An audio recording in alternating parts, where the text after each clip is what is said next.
The Suns and Pelicans enjoyed each other's company so much they decided to get it on again. The second time in 3 days, number 1 and number 2 out west getting it on. Phoenix and New Orleans, live from Louisiana. In the first quarter, it's Miles Bridges striking first for his Suns team inside, and then Bridges taking that thing outside. The Suns take the early 9-point lead. Jose Alvarado in the second, finding Zion Williamson, who was stroking it from 3 in this one. Pelicans come back to take the lead. DeAndre Ayton had himself a game. The big fella had 28, 12, and 5. How about Chris Paul continuing to find his way following his return from injury? Right before the half, you don't see this every day, Zion missing and tipping it in right before the half to beat the buzzer. Pelicans up by 1 as we enter intermission. In the third quarter, Williamson doing it for his team any way they could need it. It's Zion knocking down another three-pointer. Williamson forces the steal. He'll get that thing to CJ McCollum, who throws it down. Timeout Phoenix. Midway through the third, CJ's like, here, big fella, you do the rest. Williamson going right at Ayton for the reverse layup. And then Ayton responds in transition with a throwdown jam of his own. It's a tight one. 2-possession ball game in the fourth. It's CP3 to Miles Bridges. We got a 1-point game. We're tied at 113, 90 seconds to go. Chest to chest, man to man. It's what you put in the gym versus what I did. And if I'm Zion, I always like my chances. Pelicans up by 2. 4 seconds to go. It's Chris Paul. He's made so many big shots in that building. He ties the game up at 117. Last chance for New Orleans. It's Zion. That would have been probably the biggest shot of his career. He misses, which means we're going to overtime. And in the extra period, Zion's like, I won't miss again. Williamson gives the Pelicans the lead. Here's the biggest play of the game. 2:52 to go in OT. Zion originally called for a foul on CP3. The Pelicans challenge it, and it's actually reversed. CP3's called for the foul, and he fouls out of the basketball game.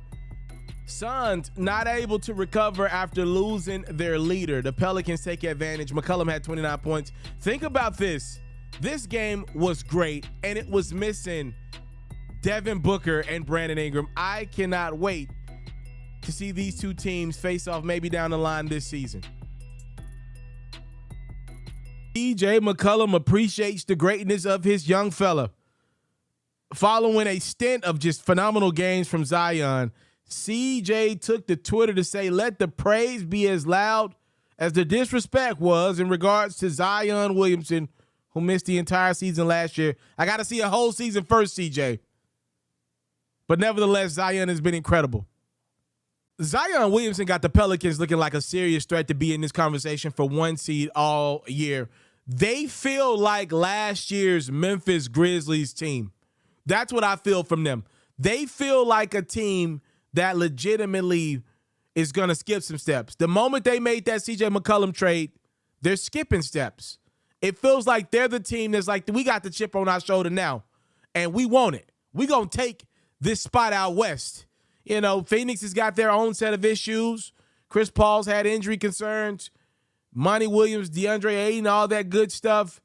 You know, you got the Golden State Warriors that have just struggled on the road. Denver Nuggets still trying to figure things out as a team. Luka Doncic is still looking to find a consistent number 2. You can pretty much look at every team out west and find issues. Right now, the Pelicans are getting it done without Brandon Ingram. They're still winning pretty much every game that they're playing in. Zion Williamson looks unguardable right now. Now, obviously, the biggest elephant in the room is, will he be healthy for an entire year?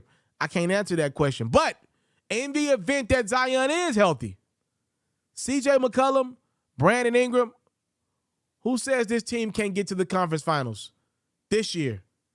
They got a guy who has tasted that conference finals before.